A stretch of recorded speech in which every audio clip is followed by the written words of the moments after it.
Okay, so I've just found a nice little spot here, just a little clearing.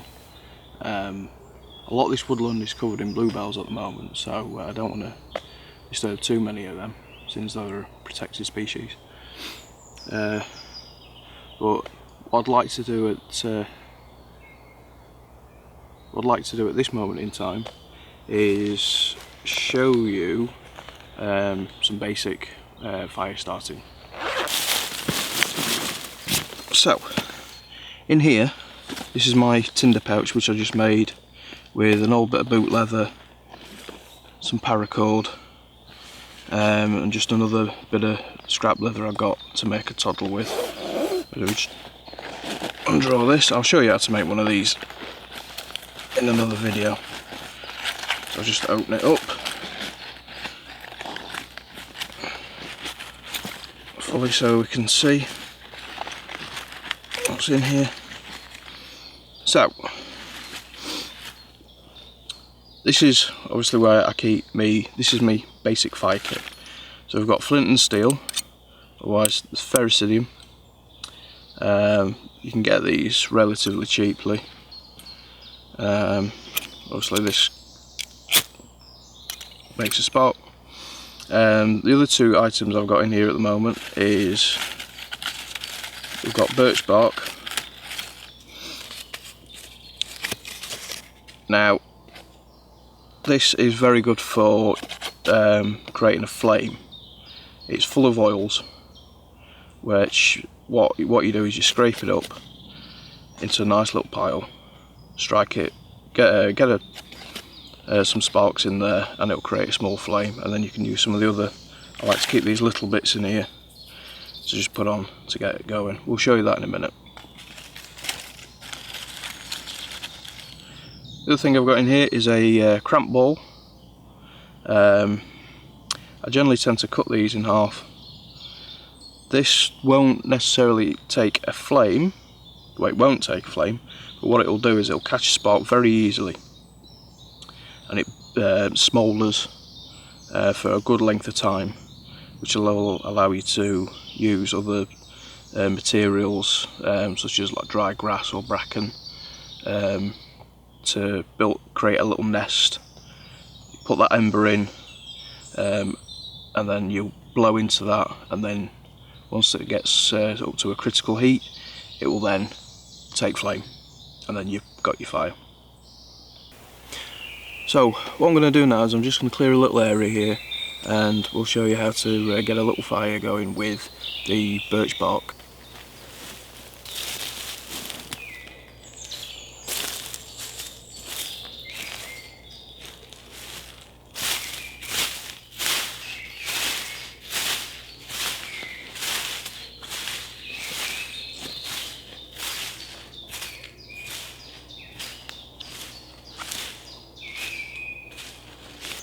Okay, so what I've done here is I've just made a like a bed for the embers. This is where it's going to sit on, and we've just got a couple of sticks we want to cross over. These are probably a little bit too big, but I just start to cut a few of them. So I've got a nice little saw on my knife there. Make sure it always goes back in your pocket. Very easy to lose stuff out here. So the other thing I've done is obviously I've been and collected some of this wood. I managed to find a bit of birch. Sorry, not birch. Some spruce, or I'm not entirely sure which pine it is, but some pine. This will take. Should take quite well because it's usually full of resin, so we use that to get the flame going. That'll just sit over the top there. So yeah, what we've done is we've got his nest, we've got his birch bark. I found some type of pine. This will be our kindling to really get us going. So what I'm going to do now is literally just scrape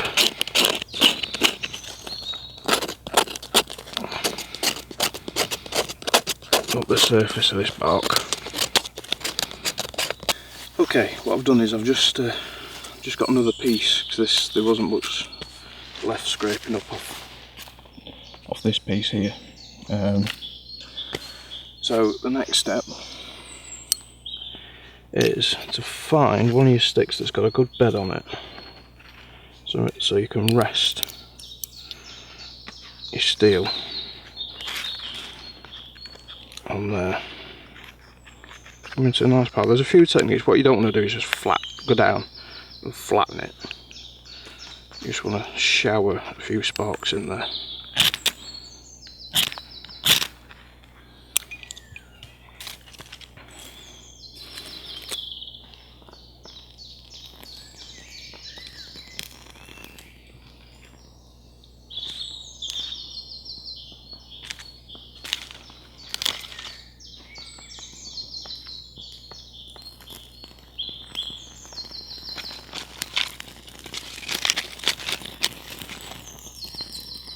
See how well that burns. Then if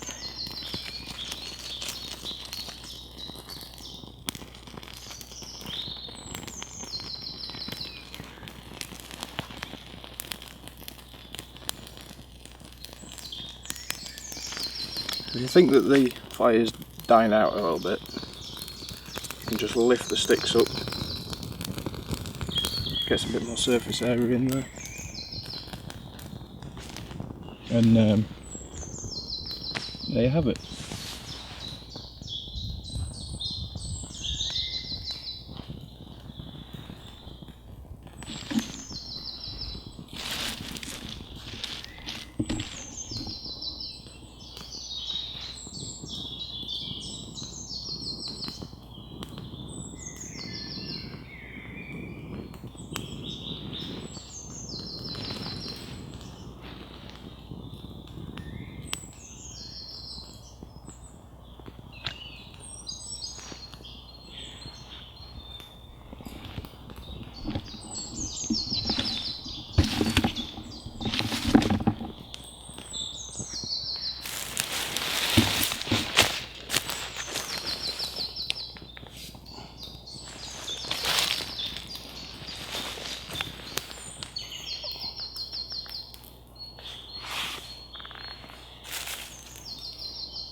If it does die down, it's quite easy to get it going again.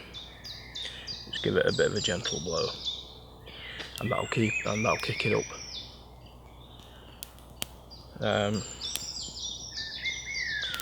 But I'm just gonna let this die down now, put it out. We'll clear this area back down to how it was, so it won't look like anyone's even been here.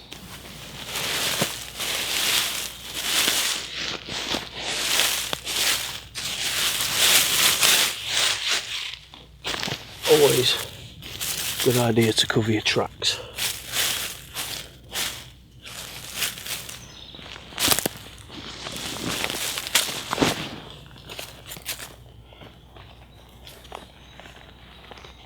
Make sure everything